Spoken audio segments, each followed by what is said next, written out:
The Tom Woods Show, episode 599. Prepare to set fire to the index card of allowable opinion. Your daily dose of liberty education starts here. The Tom Woods Show. Hey everybody, Tom Woods here. I am sharing with you today a talk you have almost certainly not heard. It's from probably 5 years ago. I was talking to the Rothbard Graduate Seminar, which is an event that's held at the Mises Institute every year with advanced students, and they take a really intensive look at an important text in the Austrian tradition for a week, guided and lectured by a number of important faculty from the Mises Institute. So I was there at the luncheon one day to give this talk, and it was about my experiences in publishing, and particularly in publishing about Austrian economics and libertarianism, and what I've been able to do to try to reach beyond our traditional audience.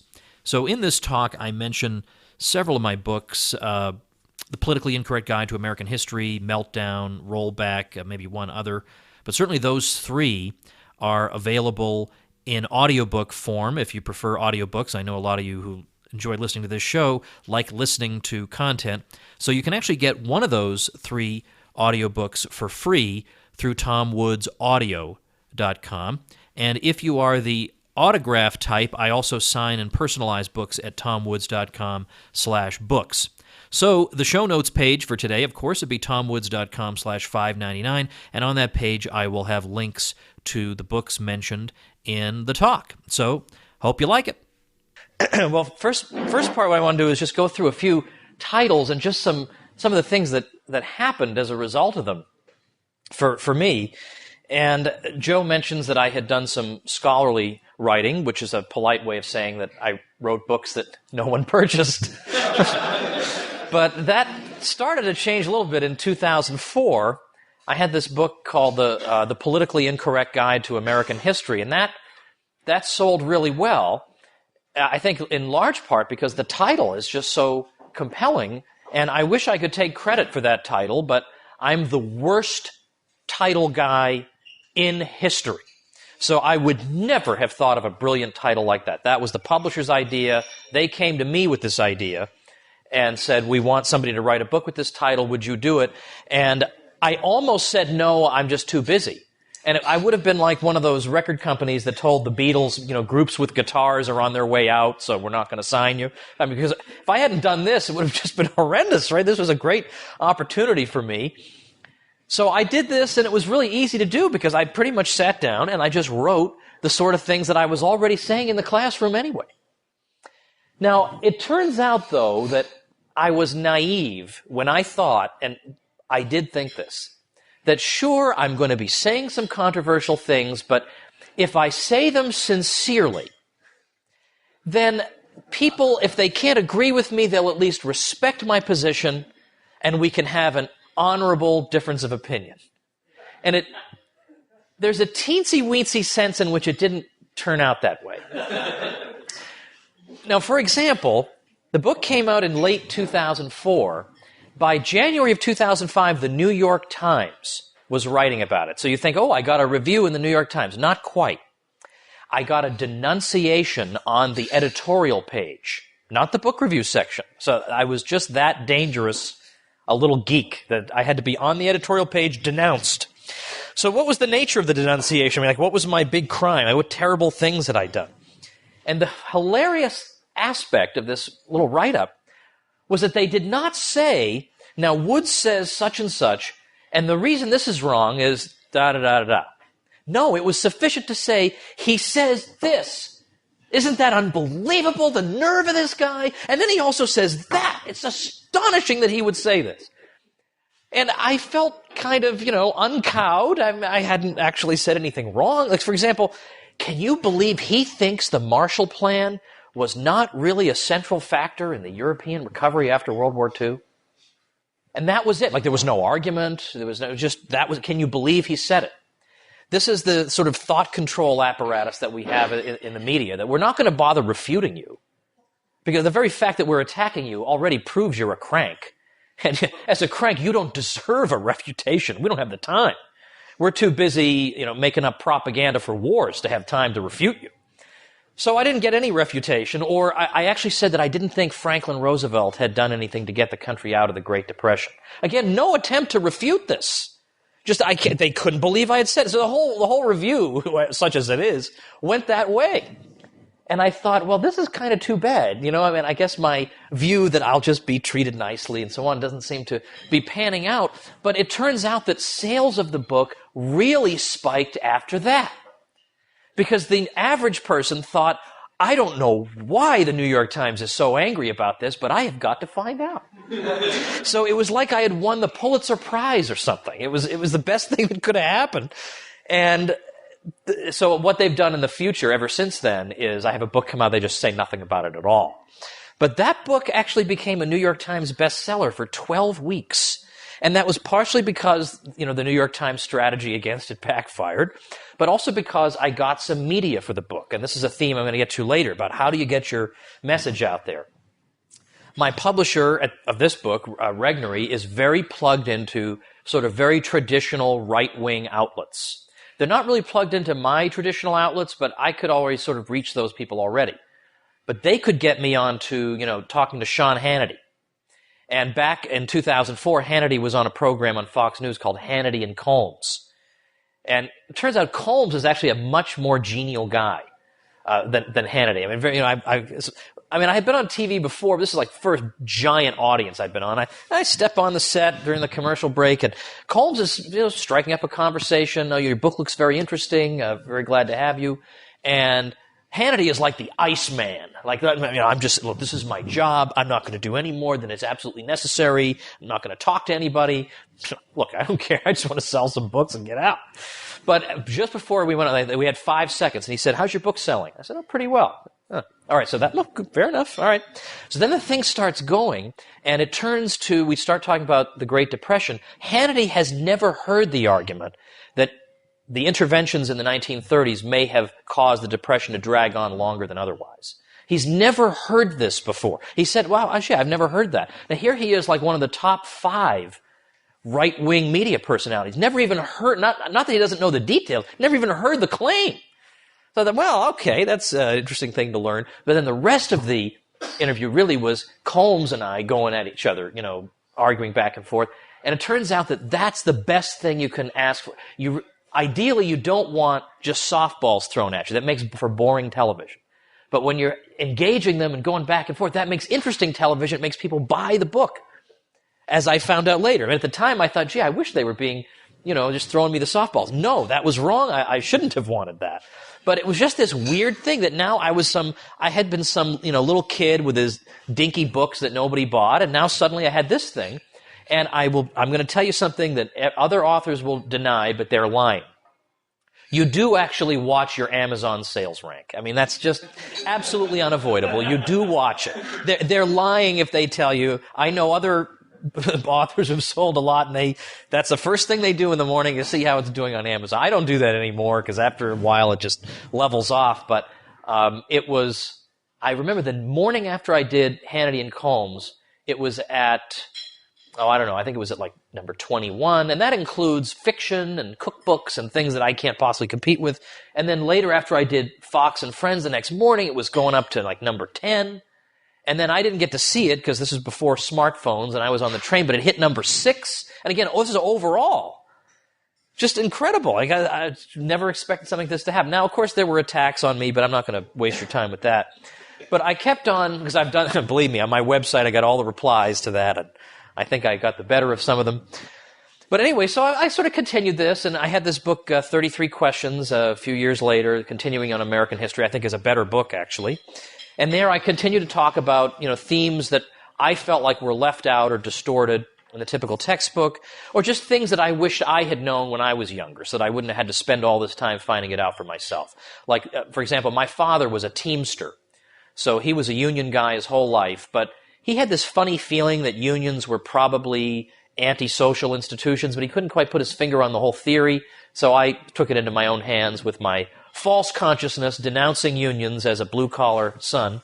And I got stuff on that and on the Great Depression. I'd wanted to talk about Austrian business cycle theory in the Politically Incorrect Guide, but no space. They said 80,000 words is all you get. I submitted 100,000, And I figured, well, they'll just take it, right? Well, who would turn down a free 20,000 words? They systematically sliced 20,000 words out of that book. Horrible. But it saw the light of day in 33 questions. But the key thing, though, that for me, and that helped me to learn stuff about how this all works, was when Meltdown came out. Because I thought in 2008, somebody's got to write some kind of Austrian take on what's happening here. Right? I mean, this is a golden opportunity being handed to us, I was going to say on a silver platter, but then that kind of undermines the goal. But anyway, the point is, it's a great, super-duper opportunity.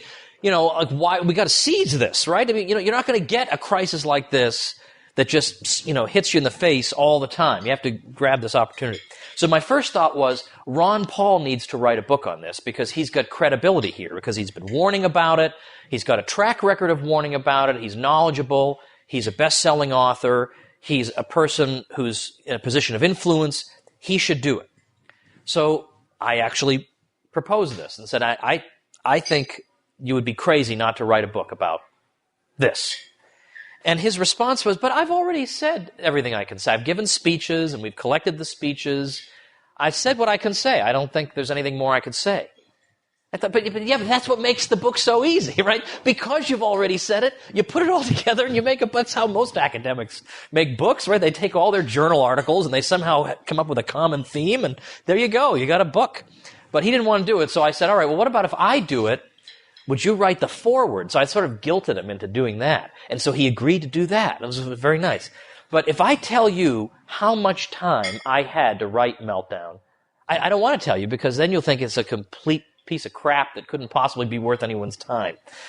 But let's just say it was a really, really short amount of time. Because Regnery said, if you, who are not particularly well known, are going to write a book like this, and everyone else in the world is going to write a book on the economy, the only way yours is going to stand out is if it's like the first one out.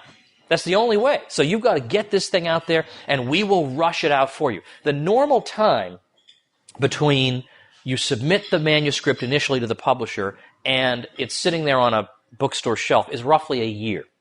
That's roughly how long the entire process takes. That was not the case with this book. I submitted it to them in late November, and it was on the shelves in early February.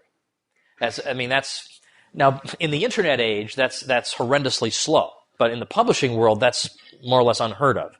And I'll say with my nullification book, I had the idea for that book in January of 2010, and it was on the shelves in June. That's the nice thing about Regnery. They don't publish that many books per year.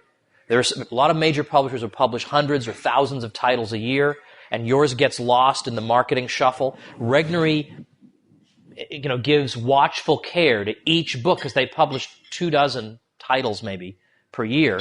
And so if they think one of them is particularly timely, they can rush it. And so I was very lucky to have that. So I worked on it very fast, and at that time, I hadn't realized I was going to do this.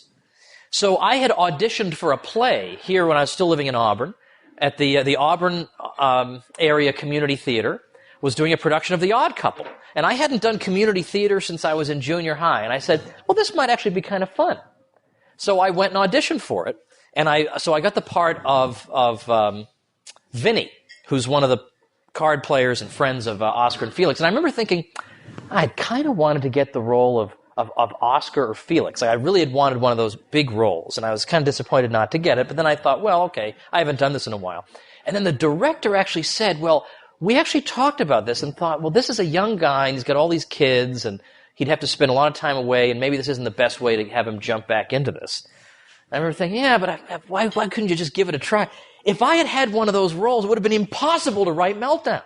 I don't know how I did it. It was horrible. It was just it was the worst time of my whole life working on that. It was the worst. It was the worst. I mean, just falling asleep in front of the computer, exhausted all the time, in a crummy mood. It was terrible. And incidentally, nobody knows this, but I actually considered asking Bob to co-author it with me. And then I thought, I don't know, how does co-authoring work? Is this going to do we write individual chapters, or we both write in the same? And I'm already getting a headache about this, so maybe I'll do some other project with Bob in the future. And then it turned out we did a zombie video together, and so all was well. But so anyway, the interesting thing, though, about Meltdown is that it is basically taking a pretty hard-line Austrian view and got Austrian business cycle theory in it, and yet it got a reception that was much better than I think it would have gotten 10 years earlier, because the ground had already been prepared by the Peter Schiffs and Ron Pauls who speak to a popular audience. So I was able to get away with this. And also I learned that, because I did a lot of radio and media, and I learned that, of course, these radio hosts, they're never talking about the Federal Reserve.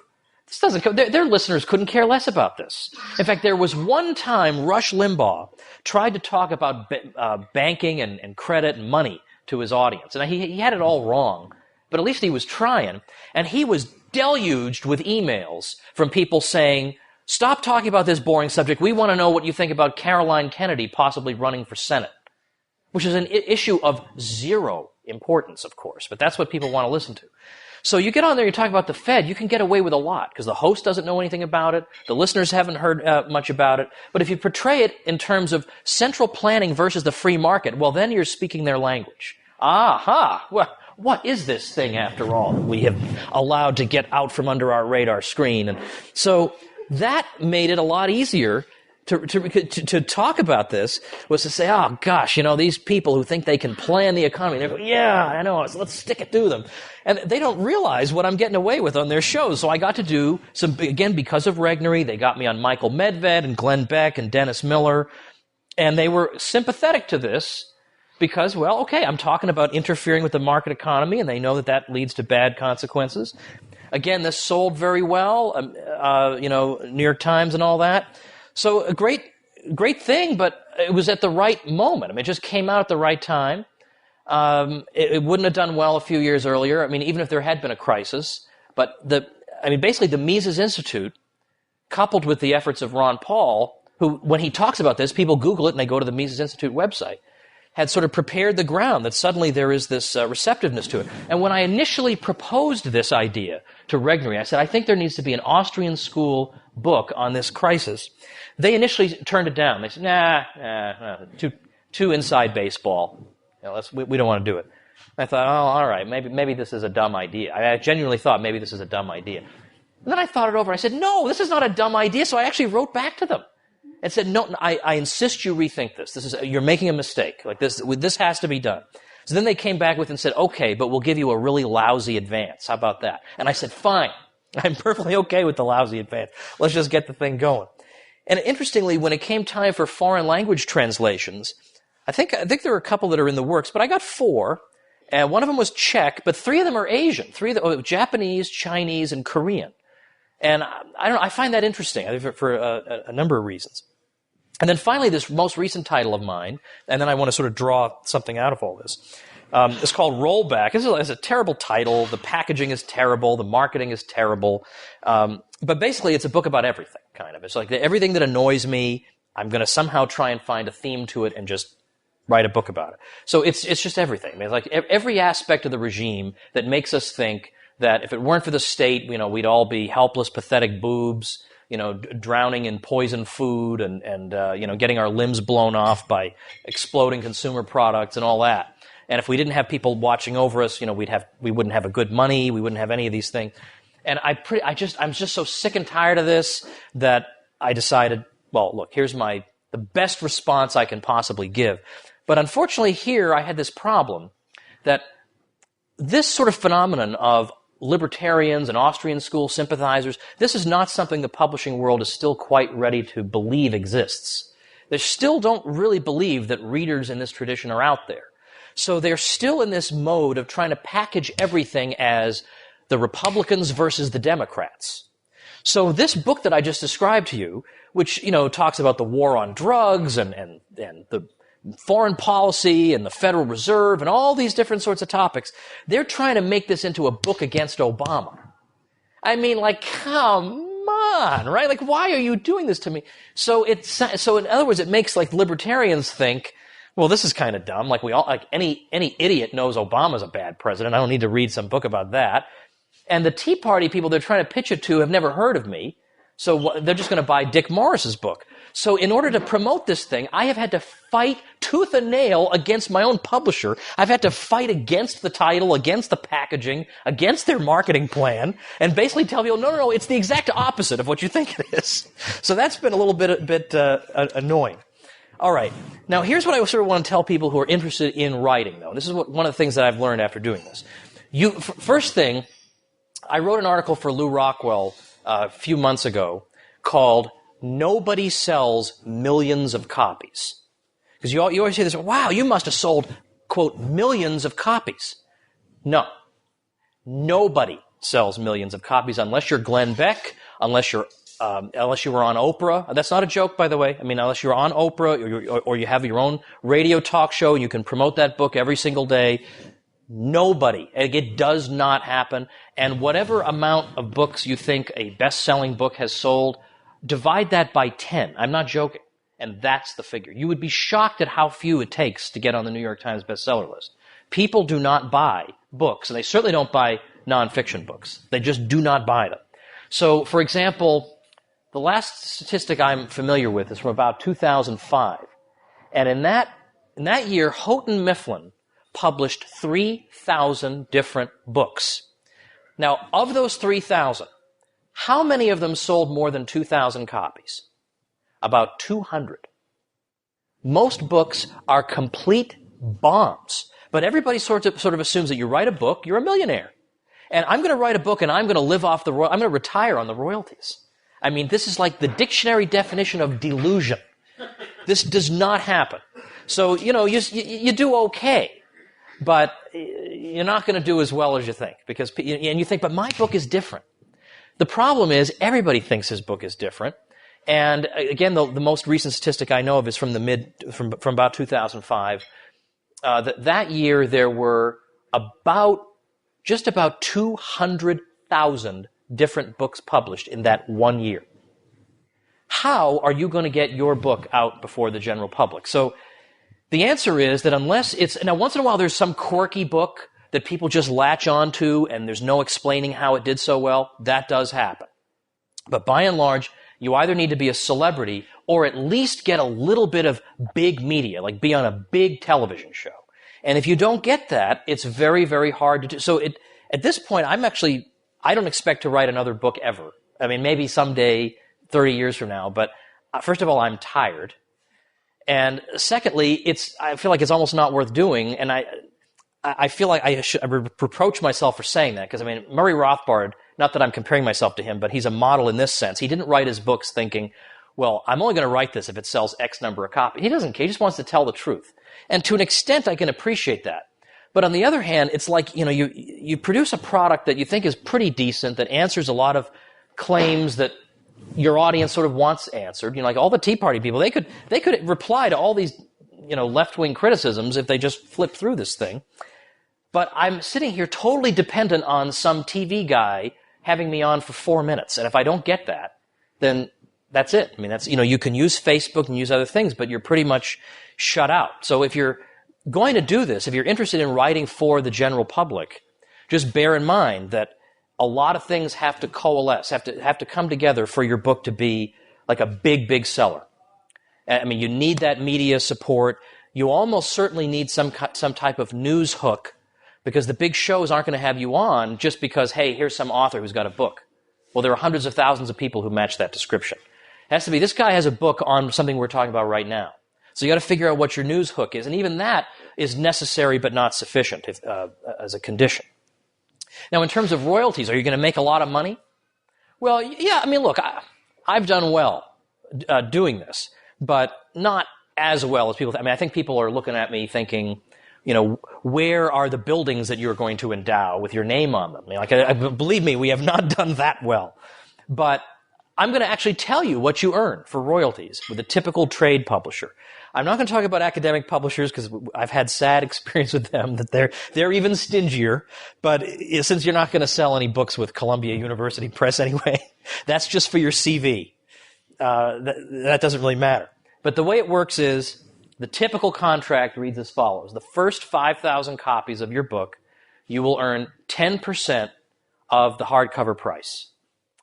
For the second 5,000, for 5,001 up to 10,000, you'll earn 12.5% of the cover price. And anything above that, you earn 15%. So anybody who thinks the author is making $10 a copy, I mean, the bookstores are already getting the book at 50% off. So unless the publisher doesn't want any profits, there's no way you're getting half the amount. So it's going to be like that. And then you have to figure this is going to be taxed. Although royalty income is not subject to self-employment tax, if that means something to me, being self-employed. And then if you have a literary agent, which I've had since 2006, he's going to take his chunk. So you see, it's not, you're not exactly swimming in revenue. Like people say, I bought 2 of your books, so, I hope you had a nice dinner. And I'm glad people buy my book. Like, I'm not going to make people feel silly for saying that, but I mean, like, where would I have dinner on the basis of that? But people think you're doing better than you're doing, right? So we try to be as generous as we can, when possible. But so if you really want to do this, though, just go into it with low sales expectations, and just know that people, if it's a good book, it'll get into the right hands eventually. Your friends will help you. They'll tell people this is a book you need to read. And some people are going to read your book because they took it out of the library or they borrowed it from their friends. And I have not yet figured out a way to stop people from doing this. This can't be avoided. But it does mean that your audience is larger than the sales figures would reflect. Anyway, so I've already talked about current events hook. You're at the mercy of the media. But it is important, as Mises said, we have to reach the academic audience, but also the popular audience. Now, the academic audience, a lot of you guys are focused in on that. And just are going to be advancing the school. And that's great. And I mean, we desperately need that. And I think there are some people in this room, I won't mention so as not to embarrass them, who I think really have the potential to do exactly that. This is why this seminar is so wonderful. But for those of you who want to write more popular stuff or want to supplement your scholarly stuff with popular stuff, I would say that book writing might not necessarily be the best way to go about it. It can be. The fact that you have a book is more likely to get you some media attention than the fact that you have a blog. And now media attention is not an end in itself. If it were, I would cheerlead all the wars and get on TV, but I refuse to do it. But the point is that the media attention does get attention for the ideas. It does get people going to websites that you managed to utter some fugitive URL, domain name while you're on TV. That drives people to places they need to go. And that's very useful. But I think more useful than book writing is get a freaking blog. Start a group blog with your friends. But get one of these and get a YouTube channel. Get a camera, get a couple of decent lights, and then just sit there and do a YouTube at least weekly on something. Now you say, oh, this sounds stupid. No, it's not stupid. This is a free way to get your ideas out there. And sure, the first few videos you do, you'll have 300 views, and you'll say, well, this isn't worth my time. But you just keep doing this, because here we've got this free medium to promote the ideas of the Austrian school. And all you have to do is just sit there, turn a button, press a button, and start talking about why Krugman's column this week is all wrong. Or why Brad DeLong is all wrong about something. And you talk for 4 to 5 minutes, and that will get around to people who are not going to read your article. They're not going to read your book. They will never have heard of you otherwise. And this has a snowball effect. Or again, right now, in the wake of this crisis, this is the best opportunity the Austrian school has ever had. And are we really rising to the challenge here? I mean, I exclude Bob Murphy.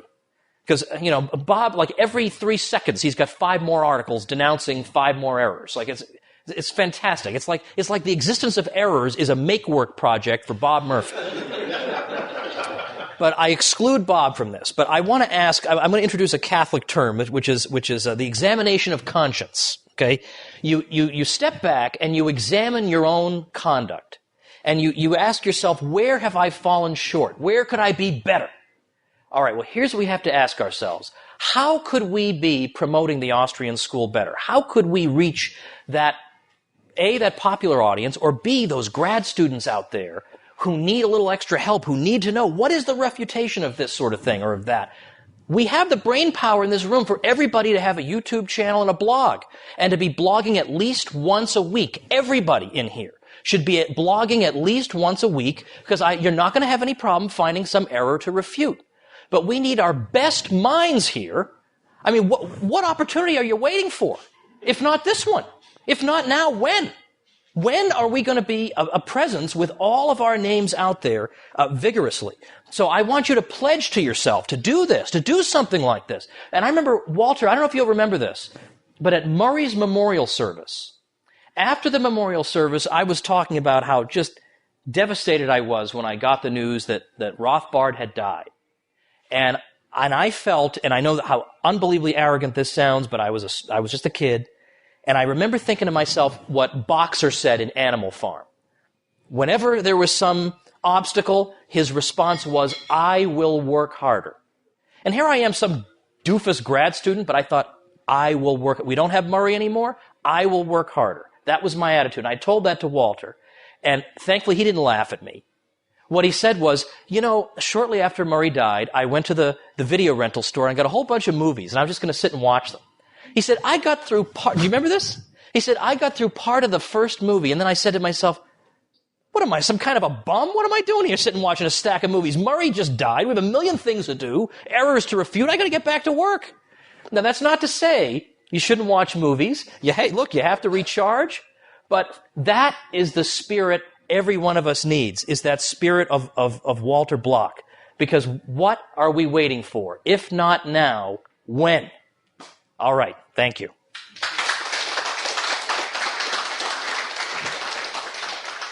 All right. Remember, TomWoodsAudio.com is where you can get a free audiobook.